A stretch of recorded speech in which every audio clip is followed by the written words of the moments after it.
श्री कृष्ण कहते हैं, एक शिष्य गुरु के पास जाता है। शिष्य बहुत ही बुद्धिमान और मशहूर पंडित था।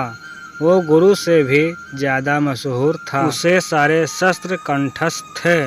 शिष्य को बस एक ही समस्या थी कि वो सभी शस्त्र कंठस्थ होने के बाद भी सत्य की खोज नहीं कर पा रहा था।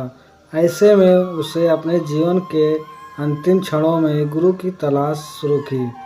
उसके नसीब अच्छे थे कि उसे गुरु मिल गए। वो गुरु के शरण में पहुंचा। गुरु ने उसे मशहूर पंडित की तरह देखा और कहा, तुम लिख लाओ कि तुम क्या क्या जानते हो, क्योंकि तुम जो जानते हो उन सब चीज़ों की बात हमें करने की ज़रूरत नहीं है, और जो नहीं जानते हो वो सब मैं तुम्हें सिखा दूंगा। शिष्य को वो जो भी जानता है वो सब लिख के वापस आने में करीब 1 साल जितना समय लग गया। शिष्य को बहुत सारे शस्त्र याद थे, इसलिए वह सब लिखता ही रहा। लिखते लिखते कई सारे पृष्ठ भर गए। उसने जो भी लिखा था उसकी वो एक पोथी लेकर अपने गुरु के पास करीब 1 साल बाद आया। गुरु ने कहा, यह बहुत ज़्यादा है, मैं इतना सब नहीं पढ़ा पाऊंगा क्योंकि मैं अब बूढ़ा हो गया हूँ। मेरी मृत्यु करीब है।